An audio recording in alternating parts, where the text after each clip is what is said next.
Locked On Texans, your daily Houston Texans podcast. Part of the Locked On Podcast Network, your team every day.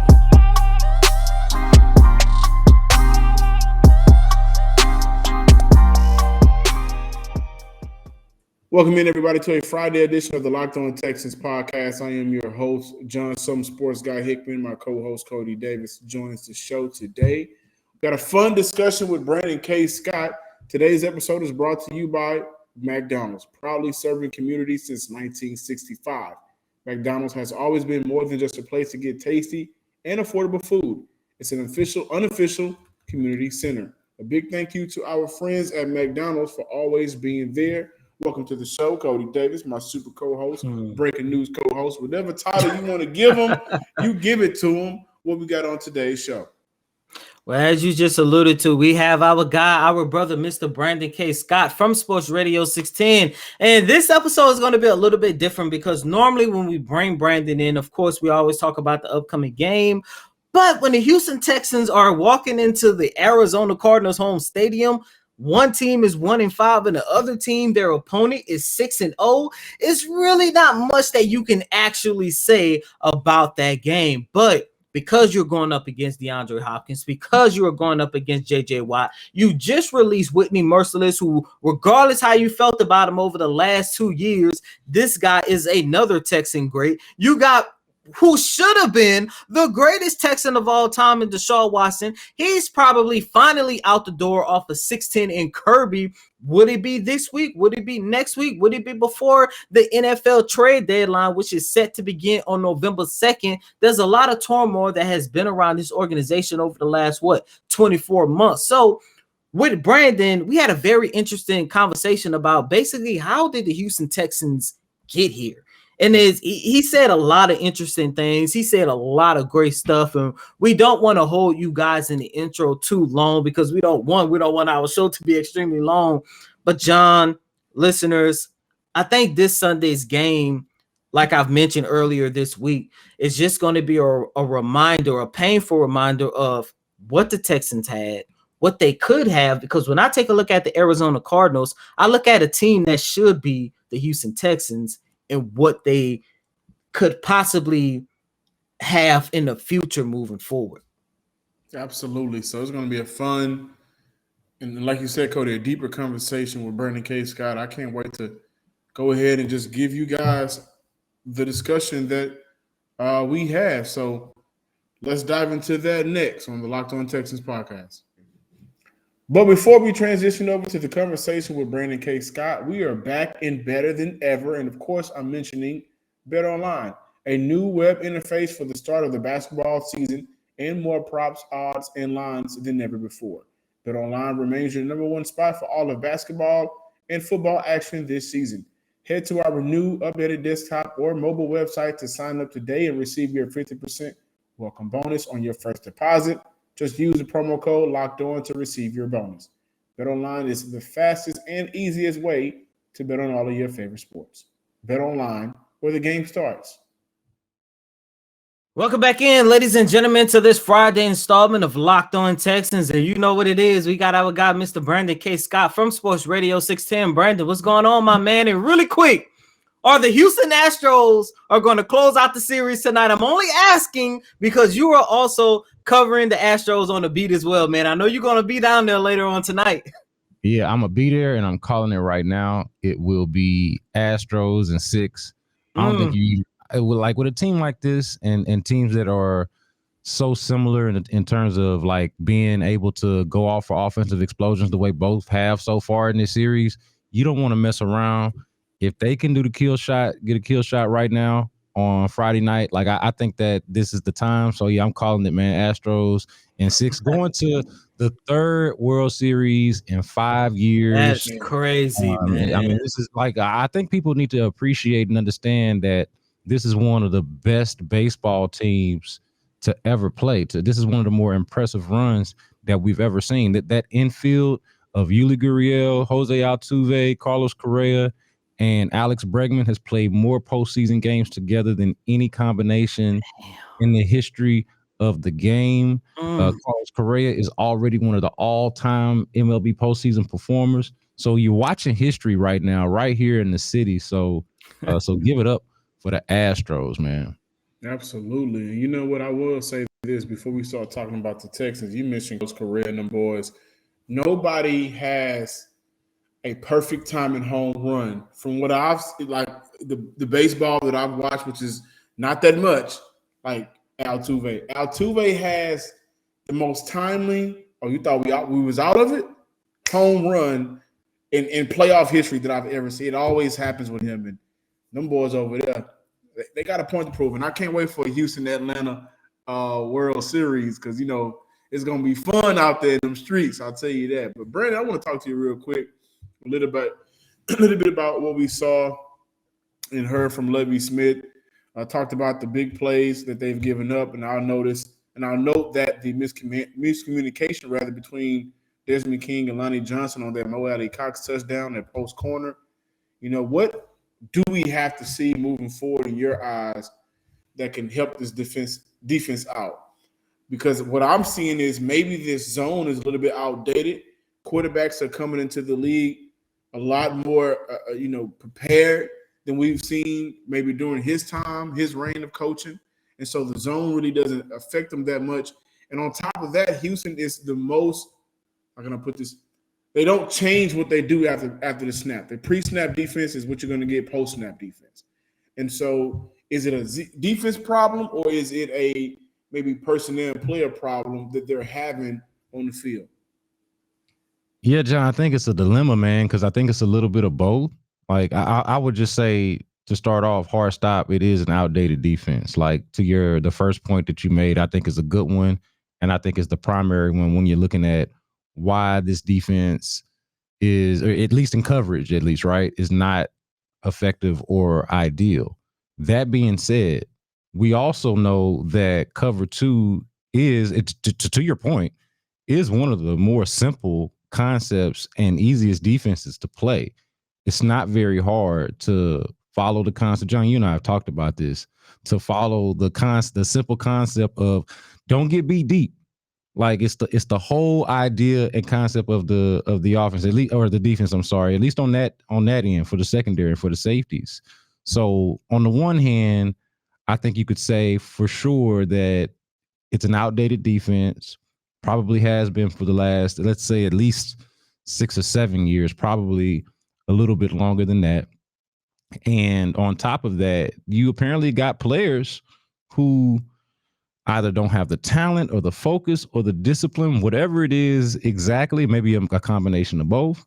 But you have here a group of players that also can't execute the simplest of concepts. I mean, think about it like this. And I know a lot of the players are different now from last year, but stay with me on this. Last year, the narrative was with Anthony Weaver as the defensive coordinator was that they were going to bring these exotic blitzes and they were going to have this really sophisticated defense that was going to confuse people. And they were going to be exotic, right? Well, we saw that they didn't have the personnel to do that. And, overall, it did not work. They were a bad defense.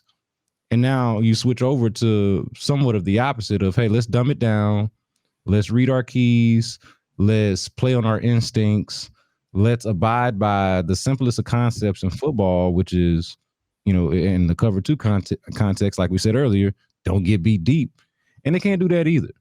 So I think it's a mixture of both of, you could just say generally that it's somewhat of an outdated defense schematically, but also it could be better. It could look better if it was just executed better. I mean, let's give the defense a little bit of credit as well in that they have, heated toward the focus on turnovers and having a nose for the ball and really keying in on that in a way that it didn't seem like they did, for whatever reason, didn't seem like they did last year, even when they talked about doing it.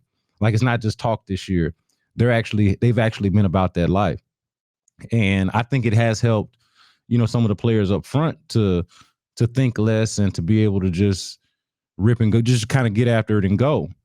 And you would think that for less talented players, to have the simplest of concepts of don't get beat deep would be beneficial to them, but it hasn't been. So for me, it's a little bit of a conundrum because, again, for less talented players, I'd like to think that this is something that at least they could run cover too. you know. But then at the same time, you're like, okay, well, middle of the field gonna always be vulnerable. There's always going to be sweet spots if a quarterback with any level of sophistication knows what he's doing is going to be able to exploit it, especially now. And again, like I think you mentioned, quarterbacks are coming in kind of ready to do that, already prepared to sort of do that, a lot more developed than they had been before. So I think it's kind of a double-edged sword. I will say this before I pass it off to you, Cody. That one particular play that I'm talking about when Mo Alley got behind. And, that's what I'm thinking about. I watched that play several times, and I dissected that play in that cover too. For one, it didn't look like the middle linebacker got deep enough. He did on his deep third, and I think that confused Lonnie a little bit because he originally broke off to cover his third of the field. He originally broke off. But then maybe, like they talk about all the time, not being disciplined. His discipline took him out of his zone, and that allowed for Carson Wentz to be able to find Allie Cox on their touchdown. So I'm looking at a situation where, we've had these conversations about whether or not it should be Lonnie out there, whether or not it should be Brooks, or God awful shouldn't be. I mean, thankful to God it shouldn't be Eric Murray, but you can't really blame the the players that they're putting out there week by week, because I would say outside of Reed, nobody else has really solidified themselves as a consistent player on the defensive side of the ball. Yeah, and I think going back to that play that you mentioned and with Lonnie, a couple of things, and going back to the conflict that I'm talking about, he's trying to account for, and this is a good job by, I have to give Indianapolis some credit for scheming it up this way. He is sort of responsible for two different areas. Like he's looking to his left and his right. Like there was somebody underneath right there. Like I think what you just mentioned, he was looking to cover another guy. But, there you got Mo Alley Cox there kind of just sitting there open in the sweet spot there. So he's got to make it, like Lonnie's in a situation where he's got to make a decision. Right. And he's got to make it quickly. And he's got to have, if he makes the wrong decision, he's got to have the recovery speed to get there to make a play. Right. It's got to be one or the other. And so when I break down that play, or when I look at it, slowly, I'm trying to figure out how well is Lonnie reading the eyes of the quarterback? How well is the quarterback looking him off? Like what is, how quickly should he have gotten there? And, you like to think that instincts and being able to read the quarterback's eyes and movement would have gotten him there quicker. But at the same time, it was a sweet spot in the defense.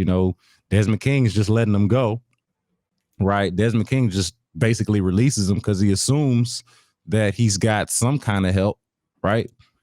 And it's not there. And when you look at the shot, you look at Will Alley Cox catching the ball, and he's surrounded by Desmond King, Christian Kirksey, and Lonnie Johnson. They're all right there. They're just not.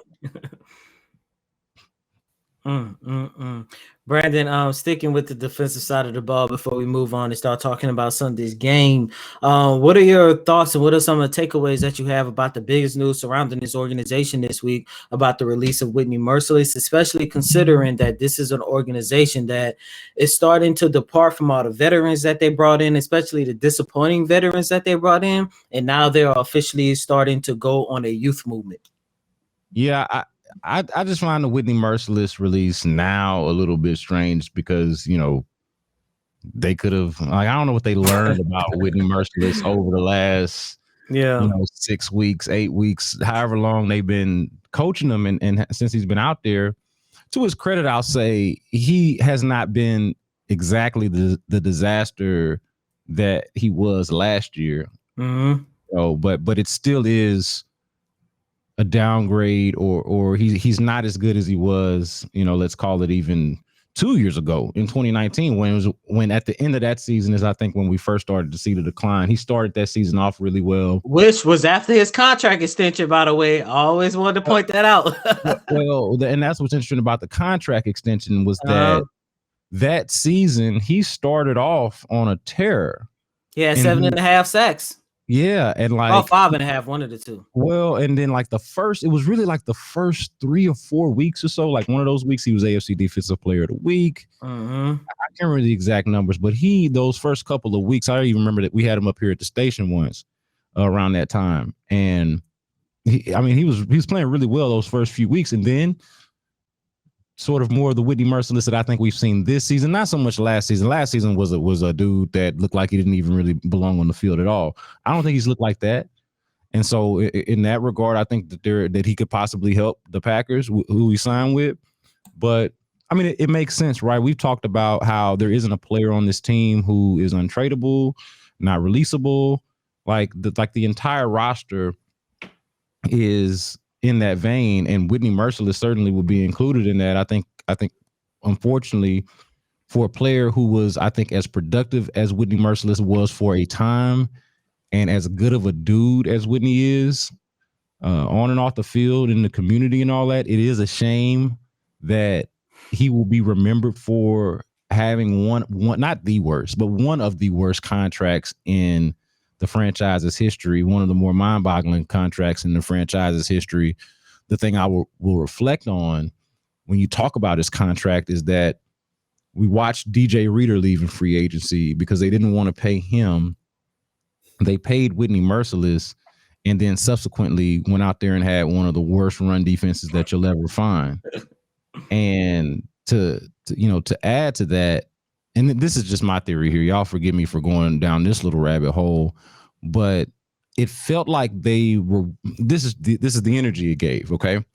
It felt like rewarding the anti-Clowney, and I'm not blaming Whitney for this, but this is on the heels of the Jadeveon Clowney trade. We understand the dynamic of Clowney and Whitney being here first, I guess a couple of years first, Clowney coming here, being what most of us would have considered to be the better player for that position, and so Whitney having to adjust and be a different player, and then Clowney leaves and he goes.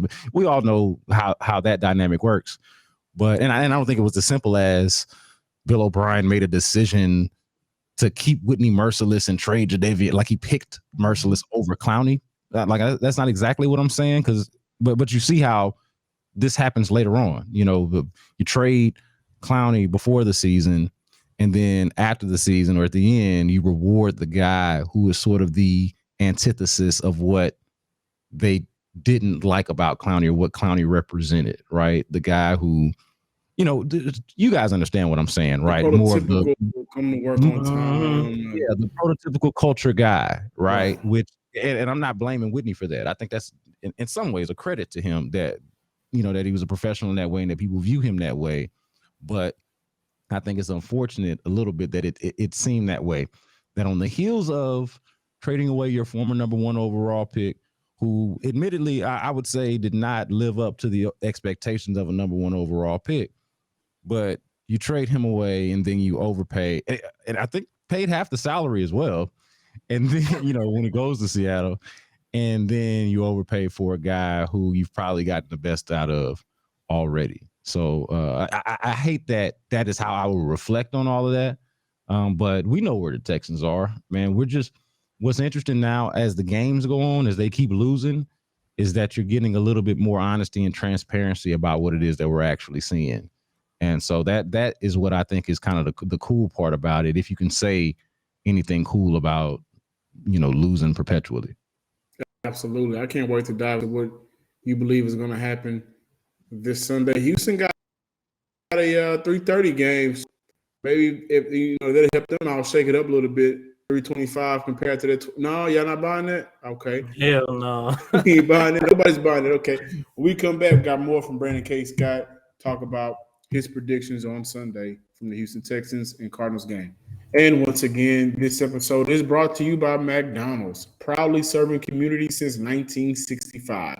McDonald's has always been more than just a place to get tasty and affordable food. It's a place where family and friends can come together from the community. A big thank you to our friends at McDonald's for always being there. And we would like for you to celebrate the freedom of choice with Built Bar. They have so many delicious flavors. There's something for everyone. Flavors ranging from coconut to raspberry to double chocolate to cookies and cream. Not only are Built Bar flavors the best tasting, but they're healthy too. Between 17 to 18 grams of protein, only 130 to 180 calories, only 4 to 5 grams of sugar and net carbs. Go to BuiltBar.com and use promo code Locked On, and you'll get 15% off your order. Use promo code Locked On for 15% off at BuiltBar.com. Thanks for making the Locked On Texans your first listen. Now make your second listen. The Peacock and Williamson NFL Show. Brian Peacock and former NFL scout Matt Williamson give you the expert NFL analysis in less than 30 minutes. It's free and available on all major platforms. Brandon Scott, before we get into the prediction, Frank Ross talked about the special teams today. We know that Tremon Smith and Desmond King will, potentially be the returners now. He talked about how, they've been having guys the entire time throughout practice, throughout the year so far, practice as returners, but yet they stuck it out with Andre Roberts. Has that, did they leave like a salty taste in your mouth, or just kind of like, okay, if you saw guys and maybe they were better than him throughout practice and the offseason, why keep him out on that field? That's just something I want you to kind of think about real quick. Yeah, well, it's just confusing. It's confusing. One thing I will say, and I don't want to give too much credit to Nick Caserio for this, because I don't want to overstate this, but I can at least appreciate that he seems to be quick to acknowledge mistakes, and when something goes wrong and when it's time to punt on something, he punts on it. And I can give him credit for that, for not being like too married to and too dedicated toward a bad idea. But to that point, it does seem like they were dedicated to this bad idea maybe for longer than they should have been. When you look at how the roster was constructed from the beginning, it baffles me a little bit on how they did not see that at the very least Desmond King should have been competing for that job. What it seems like, John, honestly, is that they just gave a job to the man. They just said, hey, here's the job. And that's one of the things that I've been speaking out against just across the board, is just giving jobs away, either because you're loyal to a guy or have a relationship with somebody, or even the self-scout, quite honestly. Like when you talk about, not to get off topic, when you talk about just playing Davis Mills to self-scout him, like I like the idea of a guy earning his job, and I don't feel like Andre Roberts at any point ever did that. And at the very least, even if you want to give him the benefit of the doubt as a veteran who's been successful in the league, even has some recent success in the league, I feel like he should have been benched very early on in the season when he started muffing punts. Brandon, really quick, before we start talking about Sunday's game, we all know the big matchup. Texans 1-5, Arizona Cardinals 6-0. Of course, we got the big thing everybody's looking at, DeAndre Hopkins and JJ Watt. But before we start talking about Sunday's game, can you just talk to the listeners out there? What was your take away from the press conference that you and I and everybody else in the Houston media had an opportunity to do with JJ Watt on yesterday? Because it seemed like, to me, you're looking at a guy that wanted to depart from this organization because he saw where this organization was heading to. And not only that, it seems like he's not mad at the players or the fan base to a certain extent, but it seems like he has something against ownership and how he had to leave this organization. Honestly, Cody, I wish we had more time with him. I think we sat with him. It was only 11 and a half minutes, by the way. Yeah, not even a full 12 minutes. And I'm not blaming anybody for that. I don't know what the schedule was like. I mean, I don't know what's going on over there. So it's not a beef or anything or a complaint. It's just I wish we had more time to talk to him, because honestly, from what it had been so long since we talked to him. And of course, the context is different now because we've seen some things play out. His team is good. This team is not, and we didn't know that for sure. Or, back when, he first signed and in the offseason. So like we have that added element of information now. But I feel like he said a lot of things that we already knew and understood, because he was talking like toward the end of the year. We asked him questions about, how are you thinking about your future? What do you view? How do you view the future of this organization and the prospects of a rebuild and what's, how much does losing weigh on you. And, we talked to JJ about all of this in real time, in the moment as it was happening. Mm-hmm. So I felt like it was a lot of rehashing and revisiting some of what we already knew. But at the same time, I would love to have known more about just what would he have liked to have seen happen differently here. And it's obvious that a lot needed to happen differently. Basically, everything that happened shouldn't have, right? Like, yeah. You could oversimplify it and just say, hey, everything that you did over the last, let's call it 2 years now, don't do that. Right? Exactly. Like, you could just oversimplify it and say that, but like, as somebody who was obviously in the building and an intricate part of the team's identity, and honestly, to me, always will be, as one of the great, right now, probably the greatest player in franchise history. I would love to know just what he thinks, because I already knew that he loves Houston and that he wishes well for the franchise, I'm sure, and certainly the city and the fan base who have been good to him, been very, very good to JJ, and rightfully so. He's been good to, likewise, right? But I'd love to know what he thinks exactly went wrong and where it could have been done differently. I don't know if he would have been honest or wanted to touch on that in such an open setting where he knew that everything would get clipped and written about and the videos would be posted and all of that. Maybe that would have been a better conversation to have in private behind closed doors, maybe just for your own background knowledge. But that was sort of what I was wanting to get out of it, was just sort of like, what's his take? What's the closest to an honest, unfiltered take on what's happened here that we could get from? Because think about it, who's the greatest player in franchise history aside from JJ Watt? Andre Johnson, right? We know how he feels about this whole thing, don't we? We know how Dwayne Brown feels. We know how like the greats all feel this kind of the same way. Right. And I would venture to guess that JJ is along the same lines of those guys, but I just love to hear it from him. So that was what I was wishing that we could have gotten out of that. I don't think that we did, but I think to a point that you were making earlier, Cody, is that we did get a sense for the emotion and I think the frustration of how it ended, which sort of did speak to and touch on the question that I would have asked as well. Like, does he still feel it, and have the regret, not like his own personal regret per se, but just regretting how it ended, and that, this is basically a team that just never realized its potential. JJ Watt was there for that. Like we can only speculate, I think, how far this team could have gone with Deshaun Watson if everything had worked out there. But JJ was on a team, his rookie year, and then of course his second year, he was on teams that we probably legitimately thought could go to a Super Bowl. And I don't know if I think that might be the only times in franchise history where it's felt like that. There have been other times where maybe there was hope. And maybe you were leaning toward that way, but those were the years. His earliest years, his introduction to the NFL was the glory years of this franchise. So it's just real odd seeing him in a different place, and man, what thriving at that.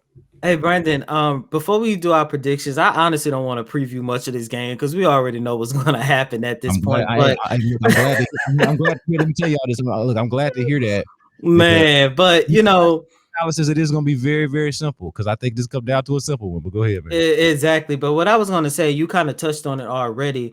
This era of the Houston Texans is over, especially whenever they decide to deal Deshaun Watson. When you look back, let's say 5 years from now, when you look back at this era of Houston Texans football, especially this week, knowing that you're going to be going up against JJ Watt and D-Hop, you're talking about two guys, especially D-Hop, who still should be here in Houston. How would you best summarize these last, how long Deshaun Watson been here? Like 4 or 5 years now? How would you best summarize these last 4 years, given everything that has went on and given what we thought we was going to see from this team versus what we have as we sit here on October 22nd, 2021? Dysfunctional is probably the easiest way to describe it. I mean, there are probably other ways that you could go, but dysfunctional sounds like it, especially if you start with the context of having Deshaun Watson, of having J.J. Watt, of having DeAndre Hopkins, of having a talented nucleus at one point. You know, it's not like this organization has never done anything right. It's not like they've always had the bad luck or always been incompetent. And there have been times when they've done the right thing, when they've hit on draft picks, when they've developed guys. You know, like the best running back in franchise history was undrafted, right? Like you have all of these success stories that you can point to throughout the franchise's history. And I know that speaks to before just the period that you're talking about, but just generally, you can point to all of these different examples where they've done good things. And so to see it, you know, with new leadership coming in, you know, early 2019, and there being kind of this odd crossover of leadership, right? You know, the Jack Easterby era starts. And so it's the countdown to when Brian Gaine is gone. And it's the countdown to when everybody else that's had anything to do with success in this organization is gone. Chris Olsen, the cap guy, you know, eventually Bill O'Brien himself. You know, you just go down the line. Jamie Roots, the team president. You just go down the line and just the team president, man. Well, yeah, I mean, and it just speaks to really just the mass exodus of everything. The everything from the brain trust, from the top to the bottom, and I shouldn't say even the bottom. I don't want to say that the players are at the bottom, but you get what I'm saying. From the front office to the actual on-field product, and the reason why dysfunction is such a good word for it as well, Cody and John, is that like you've got all of these guys that wanted to leave. You know, it's not like it just happened to work out so where, oh man, this isn't working out. It's run its course, and like the James Harden situation. Yeah. It's like we tried, we didn't exactly fail, but we didn't exactly accomplish the goal, and now it's just time for everybody to go their separate ways. Like everybody wanted to leave, you know, or were unjustifiably wanted gone. You know, whichever way you want to look at it, and I don't think that there is a good enough explanation for that. Like there are explanations, there are interpersonal dynamics that exist here that I think are probably more nuanced than simply just having a take on the team, having passion about the team. You know, like it's more to the story than just what we could probably break down right here on this podcast. But I don't think that you can justify the mass exodus of talent within that organization over the last couple of years when you date it back to, you know, first drafting the franchise quarterback. Like everybody that we've seen leave. And because they wanted to in large part, especially over the last couple of years, right? Deshaun Watson, before all of this legal stuff complicated things, wanted to leave. You know, J.J. Watt just talked to us on Thursday about seeing the writing on the wall, essentially, and wanting to leave. I think by all accounts, Whitney Mercilus was ready to leave. I'd be surprised if any of the players that's worth a quarter right now on the team don't want to leave. And you can go up and down the line. Andre Johnson, again, I mentioned him earlier, but Andre Johnson, a gentle giant, a dude who does not say a lot publicly, does not do anything for flash or attention, the opposite of a diva receiver, at least publicly, right? Like, that's not what he is and what he's about. And he came out there, man doesn't tweet. Andre Johnson don't have Twitter fingers.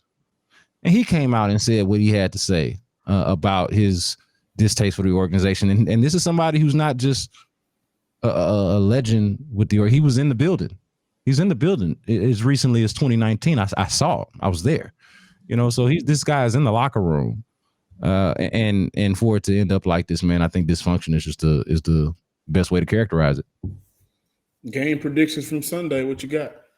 I'm gonna call this one. Let's have the Texans scoring a touchdown this time, and I'm gonna give us some 33-13.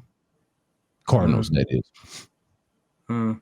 It's better than me, man. I got this as a blowout. I think DeAndre Hopkins is the one that's really going to try to kill this organization. As a matter of fact, I would not be surprised if he breaks his career high for most receiving yards in a game, which is right now 238 against the Tennessee Titans that took place in 2014. I got the Arizona Cardinals winning 40-3. And I got DeAndre Hopkins having a career day. Damn. What you talking about, John? What you talking about, man? That's wild. A little. A whole lot to a whole little. I don't got no real. Not in this game. I don't have a lot of faith in Houston to compete with what they can do offensively or defensively. And I think, as Cody said, Houston got two guys, as both of you guys talked about, like, as professional as J.J. Watt.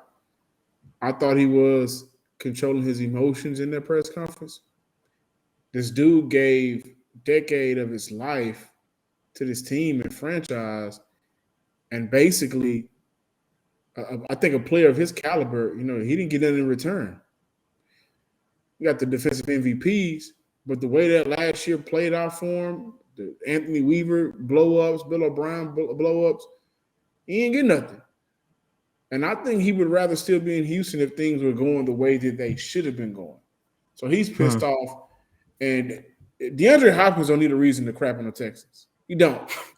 He wakes up in the morning and look, anything resembles Houston, he's going to tweet about it and go off about it or remind people that this is what happened when y'all traded me. So I could see a scenario where I could see 40-10.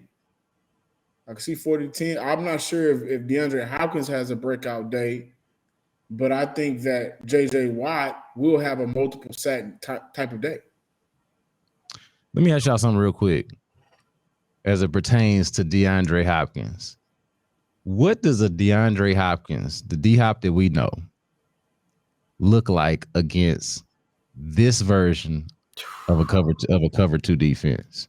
Somebody think about it. Somebody that's already always open in man coverage, blanketed.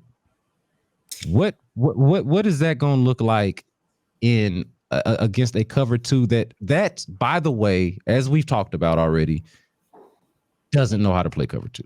I'm looking what I just say. Hopkins. Oh, I'm sorry. I was just gonna say. Staff, go ahead, John. If I'm that coaching staff, hey man, run a post and just sit behind the linebackers and safety. We're gonna find you. And what did I just say? Career day, plain and simple. Yeah, I just thought about it as we were giving these predictions at the end and reflecting on the conversation we just had on what that could look like. How the way this secondary has performed, along with the fact that DeAndre Hopkins is always open anyway. Oh, goodness. Good luck, guys. Man. Good luck.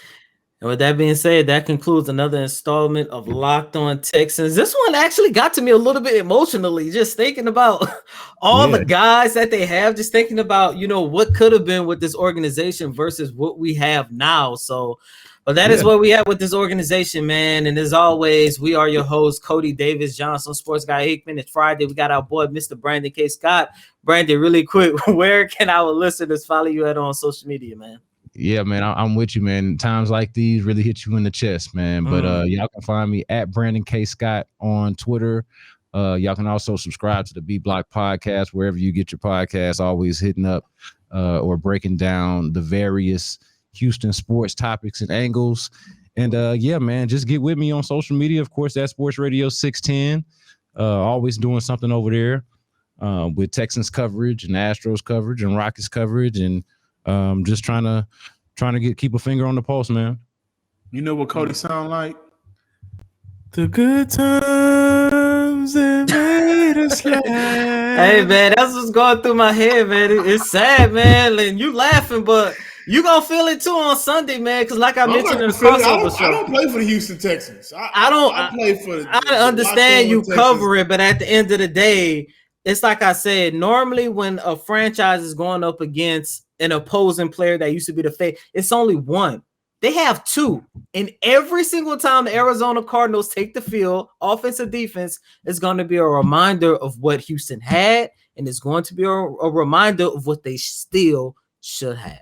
Well, and another games, you get them prizes. But another caveat to this whole thing with the Cardinals specifically, though, is that last year when it was just D-Hop, it was kind of an eye roll whenever D-Hop would troll the Texans fan base, because it was like, well, y'all ain't nothing but 8-8 anyway. Y'all are just a mediocre franchise. Now it's not just that your stars, and in some cases your heroes, if you look at them like that, it's not that just those cats are gone, but they are gone and they are thriving. Like they are. Arizona is essentially about to have what you were supposed to have. J.J. Watt talked about having a quarterback, how important it was to have a quarterback. He young quarterback that's dynamic too. Yes. And he had one, and then he didn't. So it's like, okay, this is an example of an organization that seems to be doing it right, and you are dealing with the ramifications of following, covering, rooting for, etc. one that does it incorrectly. Until next time, ladies and gentlemen, stay strong this Sunday. Stay strong. Peace.